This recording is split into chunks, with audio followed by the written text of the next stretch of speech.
Oke, hari ini kita bakal bedah bukunya Ethan Molek, Co-Intelligence. Ini buku penting banget, semacam buku panduan buat kita semua dalam menghadapi AI yang tiba-tiba jadi super canggih dan mengubah cara kita hidup dan kerja.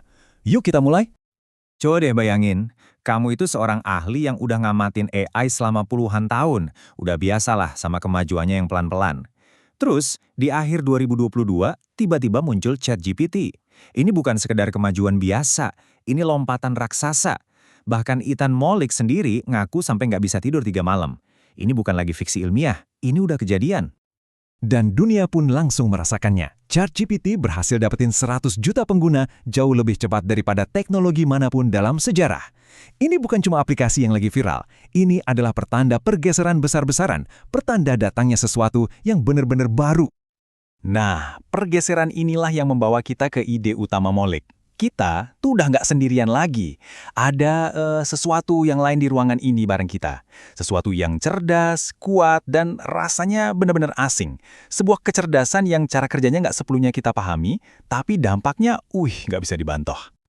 Dan soal percepatan, ini beneran luar biasa. Contohnya kisah Kirill Nemov. Di kelasnya Molek, cuma dalam hitungan jam, dia pakai AI buat bikin kode aplikasi yang berfungsi.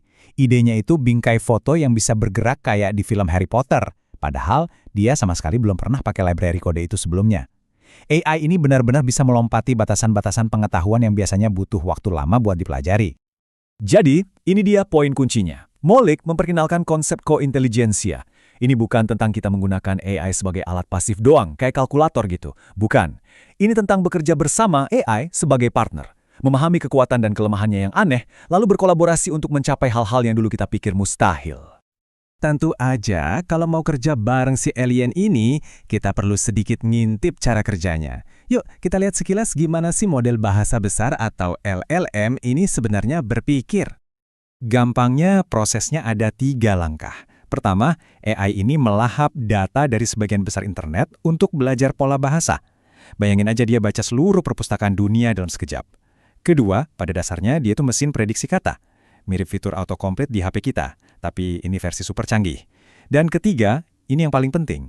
Ada sentuhan manusia yang ngajarin dan ngarahin dia, biar lebih berguna dan lebih aman. Nah, sekarang kita masuk ke salah satu konsep paling penting yang harus kita pahami pas pakai AI. Batas kemampuan yang tidak merata. Artinya apa? Artinya kemampuan AI itu belang-belang. Dia bisa jadi jenius banget di satu hal, tapi di hal lain yang kelihatannya mirip, payah banget. Jadi kita nggak bisa asal asumsi aja. Biar kebayang, ini contohnya. AI itu bisa loh nulis puisi soneta yang rumit dengan gaya Shakespeare.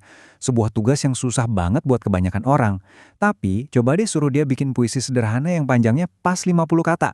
Sering banget gagal. Aneh kan? Kenapa? Soalnya AI itu nggak mikir pakai kata, tapi pakai token. Dan dia tuh payah banget sama batasan-batasan buatan seperti itu. Nah, ini contoh nyata dari batas kemampuan yang nggak merata. Oke, jadi kita punya partner kerja yang super kuat, tapi juga super aneh ini. Terus gimana cara kerja bareng dia biar efektif? Nah, ini dia aturan mainnya.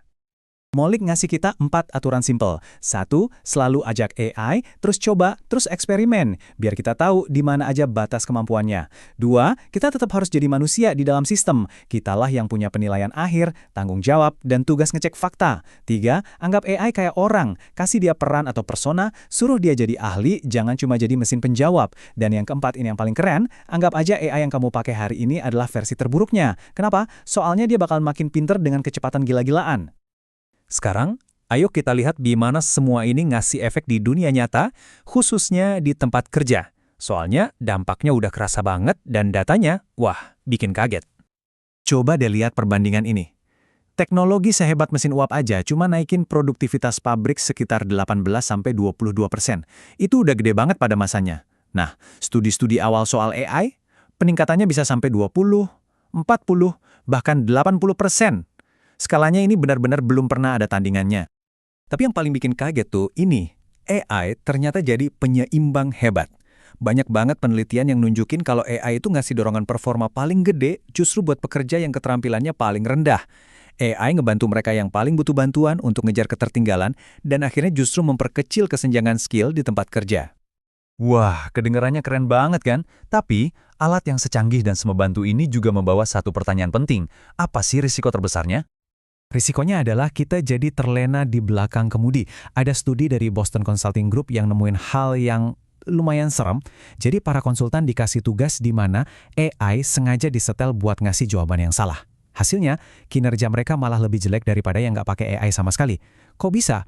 Karena mereka jadi terlalu percaya, berhenti mikir kritis, dan akhirnya nelan mentah-mentah jawaban salah yang kedengerannya meyakinkan dari AI. Jadi semua ini bakal bawa kita kemana? Molik sendiri juga nggak pura-pura tahu jawabannya, tapi dia menyajikan 4 kemungkinan skenario, biar kita punya kerangka berpikir untuk menghadapi ketidakpastian yang super besar di depan kita ini. Ada 4 kemungkinan jalan cerita. Pertama, stagnasi, di mana teknologinya mentok. Kedua, disrupsi yang dapat dikelola, di mana kita masih bisa beradaptasi pelan-pelan.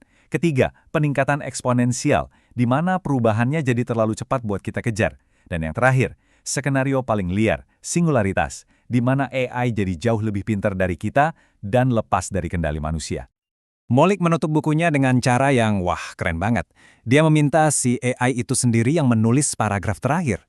Hasilnya adalah sebuah pengingat yang sangat dalam bahwa teknologi ini, seasing apapun kelihatannya, pada akhirnya adalah cerminan kita.